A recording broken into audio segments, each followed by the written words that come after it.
Student अस्सलाम वालेकुम। Sir Zeeshan Shah ज़ेडसी college से। अच्छा बेटा, आज हम स्टार्ट करने वाले हैं 4.2 के क्वेश्चन नंबर 4 के तमाम पार्ट्स को और इंशाल्लाह आज 4.2 हमारी कंप्लीट हो जाएगी। लेकिन जो बच्चे नए हैं वो आप एक काम करें, अगर आपको बड़े अच्छे तरीके से समझना है, कॉन्सेप्ट सारे क्लियर करने हैं, जैसा कि आपको इस चैनल पे ज़ीशान इन्फो पे तमाम कॉन्सेप्ट अल्हम्दुलिल्लाह क्लियर हो रहे हैं, तो आपने क्या करना है, मेरी बात जैसे जो जो बच्चे मान रहे हैं उनके बड़े अच्छे मार्क्स भी आते रहे हैं और इंशाल्लाह ताला उनके एग्जाम भी अच्छे होंगे। तो आपने क्या करना है, 4.1 के जो मैंने टॉपिक करवा दिए हैं उन सबको देखिए, देखना ही नहीं है, उनको नोट डाउन नहीं करना है, उनको ब्रेन में भी रखना है, अपने रिकॉग्नाइज करेंगे मैंने जो कॉन्सेप्ट बताया है कि कौन सी चीज देखकर आपने कौन सा फॉर्मूला अप्लाई करना है, मैंने सारी चीजें उसके अंदर बताई हैं आपको, तो वो चीज हमने नोट डाउन करें। तो उससे क्या होगा, 4.1 आपकी जब कंप्लीट होगी, नोट डाउन होगी, तो आपको 4.2 में भी आसानी होगी। और फर्दर आपको पता है जो क्लास 10 में अब आप आएंगे इंशाल्लाह कुछ टाइम के बाद, तो आपकी क्लास 10 की जो मैथ है उसके अंदर तमाम फैक्टराइज भरी पड़ी हुई है, यानी कि वो बड़ी बेसिक है हमारी पूरी की पूरी। उसके अंदर जब आप पूरी फैक्टराइज को समझ लेंगे तो आपको 10 के अंदर बड़ी आसानी हो जाएगी। तो ठीक है ना, तो कॉन्सेप्ट्स को अच्छा करें और कॉन्सेप्ट अगर चाहिए तो मेरे साथ जुड़े रहें। और बेटा एक चीज मैं आपको बता दूं, जो बच्चे जैसे ट्यूशन की फीस अफोर्ड नहीं कर पाते, वो तमाम बच्चे ये जो वीडियो है उन बच्चों को जरूर शेयर कर दिया करें, या जो बच्चों को जिस किसी किस्म का भी फैक्टर प्रॉब्लम्स आ रहे हैं, वो कोचिंग इंस्टीट्यूट नहीं जा सकते, तो मेरी ये जो वीडियो है उनको आप शेयर कर दें, ताकि मैं उनको गैस पेपर और जो आपकी ये जो चैप्टर्स हैं, एक्सरसाइजेस हैं, उनको तमाम मिल जाए। ठीक है जी, आज बेटा स्टार्ट करते हैं। आज भी बड़ी काम की बात आपको बताने वाला हूँ। ऑफ कोर्स वही हमारा पुराना कॉन्सेप्ट कि जो चीजें यहाँ मिलेंगी इस चैनल पे बेटा वो आपको कहीं नहीं मिल रही होती, या कहीं पर भी आदमी हासिल कर सकते हैं। सब कुछ आपको पता है। एग्जाम में एक सवाल आएगा किसका, फैक्टराइजेशन के नाम से, लेकिन अक्सर बच्चे मुझे कमेंट्स में बोलते हैं सर ये फैक्टराइज क्या है, ये रिजॉल्व इनटू फैक्टर्स क्या है, यानी कि आज हमारा टॉपिक है रिजॉल्व इनटू फैक्टर्स। बेटा इसके बाद क्वेश्चन नंबर 3 हमने जो पहले पढ़ा था वो क्या था, फैक्टराइज था। देखें यहाँ पे मैंने लिख दिया, अगर आप बच्चे जूम कर लें, फैक्टराइज या फिर रिजॉल्व इनटू वेक्टर्स, ये दोनों सिनोनियम्स हैं। सिनोनियम समझते हैं, एक ही नाम, एक ही चीज के दो नाम है, तो बात तो हो गई खत्म। एक बुक के अंदर कभी उसने लिख दिया फैक्टराइज करो, कभी उसने लिख दिया रिजॉल्व इनटू फैक्टर्स करो, तो आपने घबराना नहीं, चीज एक ही होती है। अब इसका मतलब क्या होता है, ये देखिए मैंने लिख दिया ताकि आप जूम करके इसको देख लें। इसका मतलब होता है ब्रेक डाउन करना, तोड़ देना। कैसे तोड़ देना, एक्सप्रेशन को, एक्सप्रेशन क्या होती है, ये एक्सप्रेशन है, 1 2 3 टर्म लिखी, एक्सप्रेशन है। एक्सप्रेशन होती है इसमें इज इक्वल टू का साइन नहीं होता। एक्सप्रेशन क्या होती है, इसमें इज इक्वल टू का साइन नहीं होता, यानी कि इसमें इज इक्वल टू का साइन नहीं है, तो ये क्या कहलाएगी, हमारी एक्सप्रेशन कहलाएगी। ऐसी एक्सप्रेशन का मतलब होता है कि किसी एक्सप्रेशन को उसके आसान पार्ट्स या कंपोनेंट्स में ब्रेक करना। मिसाल से आपको समझाऊंगा, ऑफ कोर्स एग्जांपल से बात समझ में आने लग जाएगी। तमाम बच्चों को ये फॉर्मूला 4.1 से याद है, a square minus B square का। अगर नहीं याद है तो देख लें क्या फॉर्मूला होता है बेटा, a square minus B square. ये लिख कर दे दिया आपको, क्या लिख दिया, X square minus Y square लिख कर दे दिया। अब बोला इसको फैक्टराइज करो, तो बेटा मैंने क्या बोला, फैक्टर का मतलब होता है इसको एक्सप्रेशन को उसके आसान पार्ट्स में ब्रेक कर दो, तोड़ दो। अब मैं इसको क्या करने वाला, तोड़ने वाला हूं। मैंने देखा बेटा, हमने ये सीखा हुआ है, जब दो टर्म हो और दोनों के ऊपर परफेक्ट स्क्वायर बन रहा हो, पीछे माइनस हो तो एक फॉर्मूला बन जाता है a plus B, a minus B का। तो यहाँ क्या बन जाएगा, x प्लस वाई, और क्या बन गया, x माइनस वाई। तो बेटा ये एक देखें, ये इतनी सी एक टर्म थी, इसको मैंने क्या करा, ब्रेक डाउन कर दिया, ब्रेक आउट करा मैंने। क्या लिखा हुआ है, ब्रेक करना है, तो मैंने क्या करा, इसको क्या कर दिया, ब्रेक कर दिया। इस अमल को, एक्सप्रेशन को ब्रेक करने के अमल को हम क्या कहते हैं, फैक्टराइज कहते हैं, या फिर रिजॉल्व इनटू फैक्टर्स कहते हैं। दोनों सिनोनिम्स हैं, कोई डिफरेंस नहीं है। मैंने एग्जांपल भी लिख दिए, जैसे a square minus B square है, इसको मैंने बोला कि रिजॉल्व कर दो, तुमने क्या करा, इसको ब्रेक कर दिया। कैसे, a square minus B square को a plus B, a minus B में फैक्टराइज किया जा सकता है, कर दिया। एक और एग्जांपल ले लो, x स्क्वायर माइनस 4 है सबको पता है 4 का ब्रेक क्या होता है, 2 होता है। तो बताओ x का स्क्वायर क्या ब्रेक हो जाएगा, x प्लस 2, x माइनस 2, यानी कि ये हमने ब्रेक कर दिया इन दो ब्रैकेट में। फिर एक और फॉर्मूला लिख दिया, x स्क्वायर माइनस 9 है, इसको 9 का ब्रेक क्या होता है, 3 होता है, तो इसको ब्रेक कर दिया हमने x प्लस 3, x माइनस 3 में, यानी कि सो जो कुछ भी होता है। तो आज ये बात क्लियर हो गई हमेशा के लिए कि फैक्टराइज या रिजॉल्व इनटू फैक्टर्स का मतलब क्या होता है। जो भी एक्सप्रेशन होगी उसको अपने ही कंपोनेंट्स या अपने ही पार्ट्स में तोड़ देना, उसको हम क्या कहते हैं, फैक्टराइज कहते हैं। सर हम क्या करें, आप नहीं कर रहे हैं, आपके जो सेक्शन सी में 10 नंबर का सवाल आएगा उसका नाम होगा factorise the following, factorise the following, यानी कि आपने उनको ब्रेक डाउन करना है, ब्रेक आउट करना है। ठीक है जी, हो गई बात। आए हम जरा पहले सवाल की तरफ। पहले सवाल में लिखा हुआ है 9y square plus 21y square minus z square. आपने देखे पहले ही मैं बता चुका हूं, जब 3 टर्म हो स्टूडेंट और आपने ये चेक करना है कि किसी दो का परफेक्ट स्क्वायर अगर बन रहा है तो कंप्लीटिंग स्क्वायर से सॉल्व होता है। हम लास्ट क्लास में समझ चुके, कंप्लीटिंग स्क्वायर का मतलब ये होता है a square plus 2ab plus b square. ठीक है, ये कब लगेगा, हमने पढ़ा हुआ है 4.2 के क्वेश्चन नंबर 3 और 2 को अगर आप देखेंगे तो आपको क्लियर होंगी बातें, लेकिन इसके अंदर मैं आपको रिपीट कर दूंगा, सुन लें जो फर्स्ट टाइम देख रहे हैं।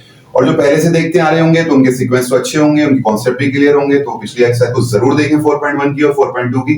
अच्छा जी, बताएं 9 का ब्रेक होता है? हाँ जी, 3 3 जा 9 होते हैं। ठीक है जी। y स्क्वायर का होता है? जी हाँ, y का स्क्वायर भी होता है। z का होता है? हाँ जी, z का। लेकिन 8 का परफेक्ट स्क्वायर नहीं होता। यानी कि देखिए अगर चेक करूं 2 2 जा 4, हाँ भी 4 का होता है। 3 6 जा 9, हाँ 9 का होता है 3। भाई बीच में तो 8 निकल गया, 8 का तो परफेक्ट स्क्वायर होता नहीं। यानी कि परफेक्ट स्क्वायर क्या होता है? किसी दो नंबर को मल्टीप्लाई करूं तो वो मुझे जो आउटपुट मिलेगा 4, उसका ब्रेक क्या होगा? 2 का स्क्वायर होगा। ठीक है, ये भी मैंने डिटेल से 4.21 के अंदर मैंने पढ़ाई, इनको देखें। तो हाँ हुआ क्या, इसका परफेक्ट स्क्वायर बन रहा है मगर इसका परफेक्ट स्क्वायर नहीं बन रहा। जब किसी दो टर्म का परफेक्ट स्क्वायर ना बने, जब किसी दो टर्म का परफेक्ट स्क्वायर ना बने तो हमें इसको सॉल्व करना होता है मिडिल टर्म ब्रेक से। ठीक है, हमने बहुत डिटेल से पढ़ा हुआ है। मैं फिर कहूंगा 4.1 4.2 को भरपूर देख लें। अच्छा जी, जब मिडिल टर्म ब्रेक से सॉल्व होगा तो उसका तरीकेकार क्या है? अब इसका पैरामीटर सुन लें, जो फर्स्ट टाइम देख रहे हैं उनके लिए मैं कोशिश कर रहा हूं, और जिन्होंने ये सारी बातें सीख ली हैं तो उनके लिए तो टेंशन नहीं है। अच्छा, पैरामीटर यही होता है, जब मिडिल टर्म ब्रेक से करेंगे तो फर्स्ट टर्म का नंबर 8 और लास्ट टर्म का जो नंबर 8 है, 9 और 8, इनको मल्टीप्लाई करवा लो। 9 8 से कितने होते हैं? अच्छा, यहाँ जो कुछ भी है उसको मल्टीप्लाई करा लिया जाता है। 9 8 होगा 72। ठीक है जी। अब जो 72 आया इसका निकालेंगे हम एलसीएम। ठीक है, बच्चों वाली बात है, रिवाइज करके देख लो, कहीं लिख भी लो जो फर्स्ट टाइम देख रहे हैं। अब सबसे छोटी टेबल से इसको कैंसिल करवाओ। 2 3 जा 6। अच्छा, पहला सवाल है, इसे जरा डिटेल से पढ़ाता हूं। दूसरे तीसरे को स्पीड से करा दूंगा, टेंशन नहीं लेना कि सर ने इतना लॉन्ग टाइम दे दिया। देखिए एक्सप्लेन, कॉन्सेप्ट क्लियर करेंगी तो मजा आएगा ना। अगर जल्दी जल्दी वीडियो देखते जाएंगे, स्किप करते चले जाएंगे तो अभी कॉन्सेप्ट सही नहीं होंगे। रिपीट करने से, कॉन्सेप्ट को क्लियर करने से मैथ अच्छी हो जाएगी। थोड़ी सी तकलीफ उठाएं, प्रॉपर देखें, प्रॉपर समझे, अब कॉन्सेप्ट क्लियर होते रहेंगे तो अगले सवाल में आपको इजी रहेंगी। अच्छा, ये 2 3 जा 6 हो गए और 1 इधर शिफ्ट हो गया तो 2 6 जा 12 और 2 1 जा 2, 2 8 जा 16, 2 9 जा 18, 3 3 जा 9, 3 1 जा 3। ठीक है जी। अब मुझे क्या लाना होता है? हमें मिड टर्म लानी होती है 21। 1 2 3 4 5, ये 5 फैक्टर्स हैं। ठीक है, फैक्टर्स वही कंपोनेंट में तोड़ दी। अब हमने क्या करना है, इनको ऐसे मल्टीप्लाई करवाऊं या प्लस माइनस करवाऊं कि मुझे 21 मिल जाए, और मुझे दो जोड़े बनाने, पेयर कितना है? एक पेयर बनाना है। तो हमने लास्ट क्लासेस में पढ़ा हुआ, दोबारा सुन लें। अगर मैं ट्राई करता हूं 2 2 जा 4, 4 2 जा 8, और मैं ट्राई करता हूँ 3 3 जा 9, 9 1 जा 9, तो भाई 24 नहीं आ सकेगा। यानी कि 8 में 9 जमा करवा लो तब भी 24 नहीं आएगा, या 8 से 9 को माइनस करवा लो तब भी 24 नहीं आएगा। तो ये वाले फैक्टर तो नहीं चल सकते, कुछ और सोचना पड़ेगा। ये आपको मैं थिंकिंग बता रहा हूँ कैसे, मुझे नहीं पता, मैं देखता हूँ। अब मैं इस पेयर को चेंज करने की कोशिश करता हूँ। 2 2 जा 4, 4 2 जा 8, और मैं आगे जाता हूँ 3 को मिला देता हूँ उसके साथ। ठीक है, 2 2 जा 4, 4 2 जा 8, 8 3 जा 24। अच्छा जी, यहाँ क्या 3 1 जा 3, चलिए ये मिल गया मुझको।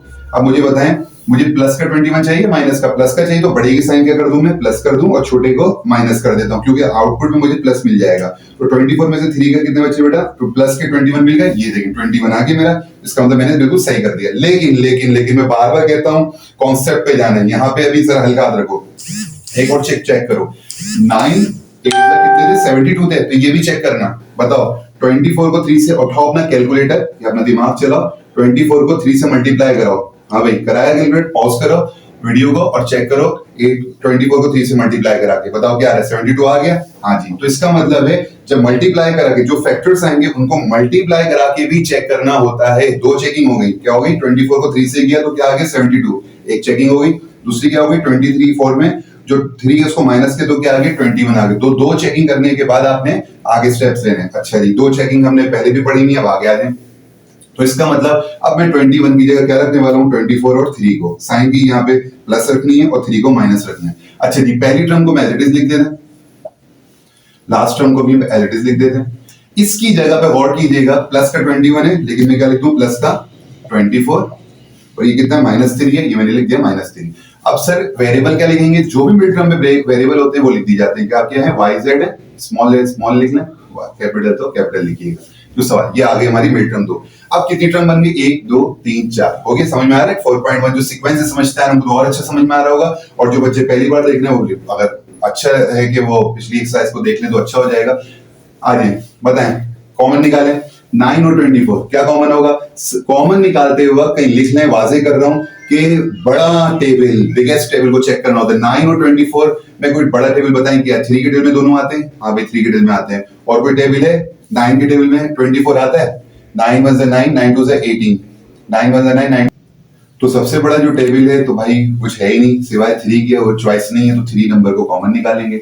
इसमें कितने वाई है? 2, इसमें कितने वाई है? 1, तो एक वाई कॉमन निकल गया। एक कर्ली ब्रैकेट, एक राउंड ब्रैकेट लगाया जाता है। अब अंदर क्या होता है? 9 को ब्रेक करने, 3 के टेबल में 9 को चेक करें किससे आ रहा है? 3 से, तो 3 3 जा 9 आ गया। ठीक है जी। अब y कितने 2, यहाँ एक निकल चुका है, एक अंदर रह गया। 3 के डेज में 24 पढ़ेंगे कितने आते हैं, 3 5 15, 3 6 18 और 3 7 20 और 3 8 24, तो यहाँ पे क्या आ गया 8 आ गया। अच्छा y बाहर निकल चुका है तो क्या रह गया अंदर, z रह गया। ठीक है जी, ये हो गया काम। अब इन दोनों का काम शुरू करते हैं। लाइन में डाल दीजिएगा। ये जो साइन होती है, काश कि आपको याद रहे, ये जो साइन होती है इसको एज इट इज लिखा जाता है। ठीक है जी, याद रखिएगा। अच्छा 3 और 8 किसी एक टेबल में नहीं आते तो नंबर कॉमन नहीं निकल सकता, वेरिएबल को चेक करते हैं। y नहीं है इधर छोड़ दें, z एक यहाँ z है तो z एक जो है वो कॉमन हमारा एक निकल आएगा। अच्छा जी, ये z कॉमन आ गया। यहाँ पे क्या बचे, 3 और y बचे, इन दोनों को हमने एज इट इज ले लिया। अब एक बड़ी वाजे कर दूं, बच्चे बड़ी मिस्टेक करते हैं, इस साइन को इस साइन से मल्टीप्लाई कराकर प्लस लिखा है मैंने। ठीक है, हमेशा ऐसे करिएगा, माइनस माइनस प्लस। ठीक है, भूलना मत, इससे आपकी मिस्टेक नहीं होगी इंशाल्लाह। अच्छा z 2 थे, एक बाहर आया हुआ, ठीक है, और 8 तो एज इट इज आ जाएगा, तो एक z अंदर रहेगा। देखिए दोनों ब्रैकेट सेम हो गए। अगर ये दोनों ब्रैकेट सेम है इसका मतलब हम काम को सही कर रहे हैं। और दोनों ब्रैकेट को एक बार लिख लिया जाता है, कितनी बार, एक बार लिख लिया जाता है। और ये जो दोनों बाहर घूम रहे हैं, इन दोनों को पकड़कर अंदर एक ब्रैकेट में एक साथ लिख देंगे। पहले वाले को पहले, बाद वाले को बाद में, बीच वाले में जो साइन थी वो एज इट इज आ गई। यहां तक करने के बाद रिजल्ट इनटू फैक्टर्स हो गया। ठीक है जी, ये आपका आंसर हो गया स्टूडेंट। तो आपको देखिए मैंने डिटेल से इसलिए समझा दिया एक एक चीज, ताकि आपको प्रॉब्लम, अब जो चीजें रह गई आपको क्लियर नहीं हुई है, थोड़ा सा सर कंफ्यूजन है, नंबर 2 को हम इंशाल्लाह सॉल्व करते हैं, उसको आसानी से और जल्दी से सॉल्व करते हैं और शॉर्टकट में सारे मैं आपको कॉन्सेप्ट क्लियर करता हूँ। आए नंबर 2 की तरफ, और गौर से सुनिएगा, बड़ी इंपॉर्टेंट बात बताने वाला हूँ जो शायद आपको कभी ना पता लगे। देखिए गौर से सुने बात को। 3 टर्म है, आपने सुना क्या करना है, मिड टर्म ब्रेक से सॉल्व करना है जब दोनों का कॉमन ना निकले, ब्रेक जब इनका परफेक्ट स्क्वायर ना निकले। ठीक है जी, अगर परफेक्ट स्क्वायर निकले तो कंप्लीटिंग कर लो। आपको मैं बार बार एक चीज शुरू में समझाई है कि फैक्टराइज का एक रूल और होता है, और वो क्या होता है कि जब भी सॉल्व करने बैठ जाओ ना एग्जाम में, तो कहीं सुन लो, लिख लो बात को गौर से। अगर तीनों में कॉमन निकल रहा है, सबसे पहले कॉमन निकालोगे तुम लोग, क्या निकालोगे, कॉमन। ठीक है, अब पिछले सवाल को नोटिस करो, उसमें कॉमन ही निकल रहा था, लेकिन इस पे कैसे निकल रहा था सुन लो। इसको भी से सॉल्व कर सकता हूं मैं, लेकिन जो बुक के आंसर है उसको हम नहीं ला पाएंगे, क्योंकि उन्होंने हमें एक चीज बताई है, उस बुक के अंदर ये बातें लिखी हुई, अगर आप एग्जांपल्स को वगैरह को देखेंगे उसमें बाकायदा लिखा हुआ है फैक्टराइज के रूल्स। लेकिन वो आपके लिए ऑफ कोर्स एक मुश्किल मरहला होगा, लेकिन एक टीचर से पढ़ने का फायदा ये होता है कि टीचर आपको इजी करके बताता है। अब रूल्स में क्या लिखे हुए उसके अंदर मैं आपको पढ़ देता हूँ। ये लिखा हुआ बेटा कि फैक्टराइज करने से पहले पहला रूल फैक्टराइज का ये होता है कि कॉमन निकाल लो। क्या निकाल लो, कॉमन। अगर निकल रहा हो, नहीं निकल रहा तो मत निकालना। जैसे पिछले सवाल में नहीं निकल रहा था, मैंने नहीं निकाला, इसमें निकल रहा है। कैसे, 2 के टेबल में 2 आता है, 2 के टेबल में 8 आता है, 2 के टेबल में 42 भी आता है। आता ही नहीं आता, आता है ना। अगर आपने सबसे पहले एग्जाम पे सॉल्व कर रहे हैं, सबसे पहले आंखें खोल के देख लेना है सही तरीके से कि कॉमन निकल रहा है, नहीं निकल रहा है। निकल रहा है तो उसको फौरन निकाल लेना, कहीं साइड में लिख लो। ठीक है, अब आए तरह कॉमन निकालते हैं। 2 मैंने इसमें कॉमन निकाला, एक राउंड ब्रैकेट लगाया, 2 to the 4, 2 1s 2 हो गए, x स्क्वायर 2 4s 8 हो गए, और ये सब अपनी जगह 2 1s 2 हो गए। कॉमन वगैरह भी हमने काफी सीखा हुआ है, उसको आप देख लीजिएगा। अब ये 2 आए, सब कोई काम नहीं, इसको बस बराती साथ चलता रहेगा। कौन है, बराती। ठीक है जी, एक कर्ली ब्रैकेट आप लगा लें ताकि साइड में काम अपना हो जाए। अब अंदर इस 2 को भूल जाए, भूल गए। अब क्या 1 2 3 वही पुरानी, हाँ सर वही आ गई पुरानी, यस 21 1s ये हो गए 21, 3 7s 21 और 7 1s 7। अच्छा जी, इन दोनों फैक्टर्स से हमें क्या लाना होता है बेटा, हमें लाना है 4 लाना है, ये नहीं कि 8 लाने बैठ जाओ। अब ये आगे इसको देखो, बस ये 3 टर्म आपको सॉल्व करनी, भूल जाओ ये जो दिया हुआ था, और ये 2 भी भूल जाओ। अब 3 और 7 का कुछ करो भाई, करते हैं। 3 और 7 को लड़वाओ, कुछ करोगे -4 आ जाए। बड़े को माइनस दे दो, छोटे को प्लस दे दो। 7 में 3 गए, कितने आ गए, -4। ये चाहिए थे, ठीक है, लिख दो 21 x square -1 as it is. बताओ 4x की जगह क्या लिखूं। अच्छा 7 पहले लिखूं 3, कोई फर्क नहीं पड़ता, आप मैं 7 से सॉल्व करूं और 3 से कर लीजिएगा, आंसर बिल्कुल सेम आएगा, या जो जैसा आपको बेहतर लगे। ठीक है, माइनस का 7x और प्लस का 3x। ठीक है, ये आ गया। इस 2 को बराती को साथ लेके चले, सब कोई काम नहीं है। इन दोनों का कॉमन अलग निकलेगा, इन दोनों का अलग निकलेगा। जब 1 2 3 4 टर्म होती है तो 2 का कॉमन निकलता है, हम याद रख लें। ठीक है, बहुत डिटेल से बताई गई। और इन दोनों के 7 बाहर आ गया, x बाहर आ गया, 7 3 21 और 7 1 7, 1 लिखेंगे क्योंकि अच्छा 1 लिखेंगे क्योंकि x भी बाहर आ गया। 7 और x दोनों बाहर आ गए, कुछ ना हो तो 1 लिखते हैं। प्लस एज इट इज आ गया, इन दोनों में कुछ कॉमन नहीं है तो कुछ नहीं लिखेंगे, तो 1 लिखेंगे। अच्छा जी, कुछ कॉमन नहीं निकला तो दोनों नंबर एज इट इज आ जाते हैं, यानी कि 3x भी आ गया और 1 भी आ गया। साइन का मतलब क्या था, साइन मल्टीप्लाई हो गया कि प्लस माइनस माइनस हो गया। देखिए ब्रैकेट से हम आ गए, इसका मतलब सही कर रहे हैं ना। लॉजिक अगर आपको, कॉन्सेप्ट अगर आपने किसी टीचर से आप ले रहे हैं तो उसको याद करें। ठीक है, ये 2 आ गया। अच्छा जी, दोनों ब्रैकेट सेम है ना, तो हम एक काम करते हैं, दोनों ब्रैकेट को एक जगह लिख लेते 3x माइनस 1, और ये जो दोनों घूम इनको पकड़ के हमने अंदर डाल देना होता है, ये आ गए। ठीक है जी, ये हमारी जो ब्रैकेट आ गए सारे के सारे। ठीक है बेटा, ये नंबर 2 आपका जवाब आ गया। अच्छा, इसमें मैंने क्या लिया बेटा, कॉमन लिया। अब बोलेंगे सर ये तो नई चीज कर दी। देखिए सर ज़ीशान शाह के साथ पढ़ने का फायदा यही है कि आपने क्या करना है, आपने इस ज़ीशान इन्फो चैनल के अंदर कॉन्सेप्ट से पढ़ना है। इस सवाल को तो मैंने बिल्कुल लेकर आ गया, ठीक है ना। इस सवाल को हम दूसरे तरीके से सर कैसे करें, ये रहा मैंने सॉल्व पहले कर दिया ताकि जान छूट जाए, टाइम थोड़ा वीडियो लंबी ना हो, आप लोग परेशान होने लग जाते हैं। अब देखिए हुआ क्या, वही पुराना काम, वही माइनस का 14x और प्लस 6x आप फैक्टर ले लीजिएगा। अगर मैं वही पुराना कर दूं, 42 को जल्दी से 2 से करा के देखो जल्दी से सारे बच्चे, 84 आ जाएगा। 2 4 दा 8 और 2 2 दा ये 4 हो गया, 2 2 दा 4, 2 1 दा और 3 7 दा और 7 1 दा 7 हो गए। ठीक है, मैं शॉर्टकट में करूं, जल्दी करूंगा, आप खुद करते रहिएगा। बाकी इसको कुछ ऐसा करोगे, माइनस का 8 लिया, 2 2 दा 4, 4 3 दा 2 2 दा 4, 4 3 दा 24 हो गए, 7 1 दा 7 हो गए। मुझे क्या चाहिए 20, तो ये नहीं जा रहा, कुछ और करना पड़ेगा हमको। ठीक है जी, तो ये दूसरा करना पड़ेगा। इसके अंदर करते हैं 2 को फिर 7 से करा के देखते हैं, 7 2 दा 14 हो गए और 2 3 दा 6 हो गए। देखिए आना शुरू हो गई, माइनस का हो गया और इसको हम कर देते हैं प्लस का, माइनस प्लस माइनस, 14 में से 6 गए 8 हो गए। ठीक है जी, तो 14 और 6, ये रहे 14 और ये रहा 6। वेरिएबल x था, दोनों के साथ लगा दिए, ये माइनस का था, ये माइनस आ गई, प्लस का था, प्लस आ गया। कोई पुराना काम किया, नया काम कुछ नहीं किया मैंने। ठीक है, अब क्या हुआ स्टूडेंट, 42। मैंने कहा था, बार बार कह रहा हूं, जब कॉमन निकालो तो लार्जेस्ट मैक्सिमम नंबर को कॉमन निकाला करो। 42 और 14 2 के टेबल से भी कॉमन निकल सकते हैं, यस सर निकल सकते हैं, लेकिन सर ज़ीशान ने क्या कहा, सर ज़ीशान ने ये कहा कि बेटा मैक्सिमम बड़ी वैल्यू को कॉमन निकाला करो। क्या 14 के टेबल में 14 आता है, यस। 14 के टेबल में 42 आता है, यस। तो 14 कॉमन निकाल लेना, कुछ छोटा 2 3 4 5 मत कॉमन निकालने बैठ जाना, सबसे लार्जेस्ट बताओ। 14 3 दा 42, दोनों में x बाहर है, एक x आ गया, 2x थे, एक अंदर रह गया। ठीक है, जूम करके देखना अच्छा लगेगा। 14x बन जा 14x हो गया। ठीक है जी, प्लस एज इट इज आ गया, इन दोनों में 2 कॉमन आ गया, 2 3 जा 6 हो गए, x हो गया, प्लस माइनस माइनस हो गया, 2 1 जा 2। ये इसलिए मैं जल्दी करा रहा हूं क्योंकि मैं 2 सवाल करवा चुका हूं, लंबी वीडियो ना हो। अब हमें टेंशन ये भी होती है कि लंबी वीडियो ज्यादा ना हो जाए। ये दोनों ब्रैकेट सेम है, ये आ गए 14x प्लस 2 को एक ब्रैकेट में डाल दिया। ये हमारा आंसर हो सकता था, बिल्कुल हो सकता था, लेकिन हमें बुक वाला आंसर चाहिए। अब जादू करना है। जादू क्या करना है, इसके अंदर देखो 3 और 1 किसी एक टेबल में नहीं आते तो कॉमन नहीं निकल सकता, मैंने एज इट इज छोड़ दिया, यस सर। यहां पर देखो क्या 14 और 2 किसी एक टेबल में आते हैं, यस सर। कौन बोला भाई, हाँ 2 और 14 2 के टेबल में कॉमन आते हैं, तो मैंने 2 को कॉमन निकाला। 2 7 जा ये 14 हो गए, x एज इट इज रहा, 2 1 जा 2 हो गए, ये चीज आ गई। ये 2 इससे मल्टीप्लाई हो रहा है और ये 2 इस आगे वाले से भी क्या हो रहा है, मल्टीप्लाई हो रहा है। जिसको नहीं पता सुन ले, ये इसके आगे 2 के आगे कोई साइन नहीं है, 2 के पीछे कोई साइन नहीं है, दोनों ब्रैकेट होते हैं, तो आगे पीछे से 2 क्या हो रहा है, मल्टीप्लाई होता है। इस 2 को उठाकर अगर मैं शुरू में रख दूं, जैसे मैंने यहां रख दिया, अब ये 2 इस ब्रैकेट से क्या हो रहा है, मल्टीप्लाई, अभी भी क्या हो रहा है, इससे मल्टीप्लाई, यहां क्या हो रहा है, मल्टीप्लाई, तो कोई फर्क नहीं पड़ रहा, तो इसको मैं शुरू में ले आया। तो 7x + 1 ये रहा, 3x - 1 ये रहा, और इस 2 को मैं शुरू में ले आया, ये और ये जरा देखिए क्या आंसर बराबर आ गए, नहीं आ गए, यस बराबर आ गए। तो आप ऐसे करें या ऐसे करें, एज यू विश, दोनों कॉन्सेप्ट दे दिए। आए नंबर 3 में और मजे की काम सीखते हैं। अच्छा अब देखिए भाई, इसका परफेक्ट इसका बनता है 4 का, यस सर, मगर 5 का नहीं बनता। जब किसी 2 का नहीं बनता तो मिड टर्म ब्रेक से सॉल्व करते हैं। आए सॉल्व करते हैं, फिर क्या होता है नंबर 1 मेथड हमारा, 4 5 जा ये हो गए हमारे 20। यहां पे सबसे छोटे टेबल से कैंसिल करना, कॉमन में सबसे बड़े से करना। 2 10 जा 20, 2 5 जा 10 और 5 1 जा 5। अब ये आ गए, इन तीनों की मदद से मुझे 12 चाहिए, लेकिन जब पहला स्टेप होता है मल्टीप्लाई वाला होता है, कुछ करते हैं इसका बेटा। 2 2 जा अच्छा 4 हो गए, 5 1 जा 5, मुझे क्या चाहिए 12, नहीं आ रहा, ये हमारा पैरामीटर। आपको दूसरा पैरामीटर से देख रहा हूं, तो 2 2 जा 4 से तो नहीं किया था, 5 2 जा 10 हो गए और 2 1 जा 2 हो गए। तो मुझे 12 चाहिए, एक काम करते इसको प्लस का देते हैं और इसको प्लस का देते हैं, तो प्लस प्लस प्लस हो गए, बड़े की साइन भी मिल जाएगी, 10 और 2 12 हो गए। ठीक है, फिर चेक करते हैं क्या ये 20 लिखा हुआ है, 10 2 जा 20, ये भी बराबर आ रहा है, तो इसका हमने सही किए। आए को सॉल्व करते हैं, पहले टर्म को एज इट इज लिखें, लास्ट टर्म को एज इट इज लिखें। 12 की जगह स्टूडेंट क्या करेंगे, प्लस का 10x और प्लस का ये 2x आगे, जो वेरिएबल x होता है जुड़ जाता है। 4 और 10 के अंदर क्या कॉमन है, सबसे बड़े टेबल है, अगर 4 के टेबल में 10 नहीं आता तो 4 तो मैं नहीं ले सकता, 2 आता है तो 2 को ले लेता हूँ।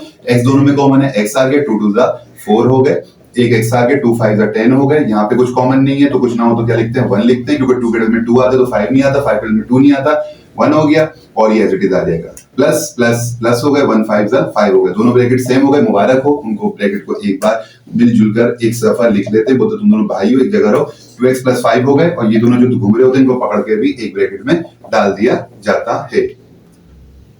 ठीक है जी। आंसर मजे का। आए नंबर 4 की तरफ, उसमें बड़ी काम की चीजें सीखते हैं। नंबर 4 को जल्दी से करते हैं बेटा, पूरा सही से देखिएगा ताकि आपको मेमोराइज हो जाए और रिकॉग्नाइज भी हो जाए।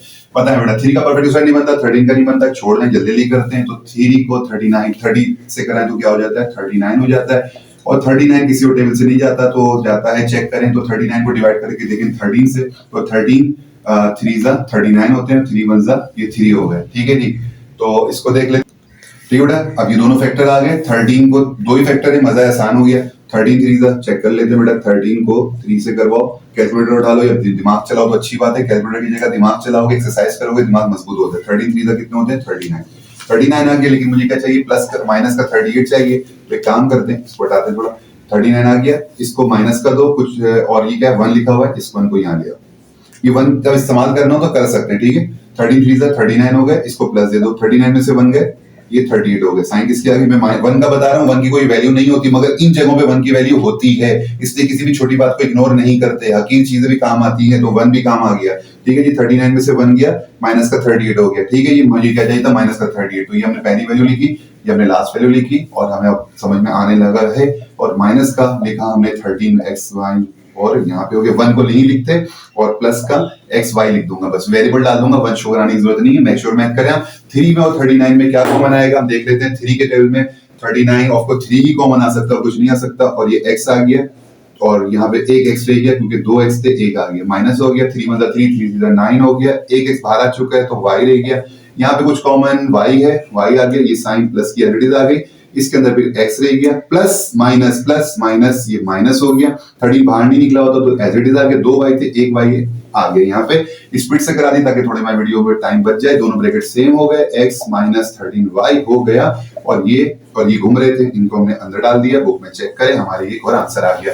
स्टूडेंट, अगर आपको वीडियो बड़ी अच्छी लग रही हो, कॉन्सेप्ट क्लियर हो रहा हो, वाकई आपने देखा कि सरेशान हमारे लिए मेहनत कर रहे हैं और कुछ ला रहे हैं, कॉन्सेप्ट दे रहे हैं जो कहीं और नहीं मिल रहा, तो बेटा चैनल को सब्सक्राइब जरूर करें, अपने दोस्तों को शेयर करें, अपने स्कूल के फ्रेंड्स को शेयर करें, अपने फैमिली मेंबर्स को, और उनको भी फायदा पहुंचाए। और फिर मैं कहूंगा उन स्टूडेंट को जरूर करें जो बच्चे कोचिंग नहीं ले सकते, जो डिजर्व करते हैं, उनको शेयर जरूर करें। अपने दोस्त अहबाब को दुआ में याद रखें। नेक्स्ट वीडियो में 4.2 अब 4.3 हमारी शुरू होने वाली है। ये नई बुक के लिए मैंने सारा कर दिया। गेस्ट पेपर मैं पहले बना चुका हूं 9 के, जाओ वहां पे लिखो गेस्ट पेपर, अपनी इस्लामियत का, अपने उर्दू का, मैथ का, इंग्लिश का, सारे के सारे आपको इंशाल्लाह मिल जाएंगे। जिसको ना मिले, चैनल का नाम साथ में लिख लो, ज़ीशान इन्फो, तो वही मिल जाएगा। दुआ में याद रखें। नेक्स्ट एक्सरसाइज में, अल्लाह हाफिज।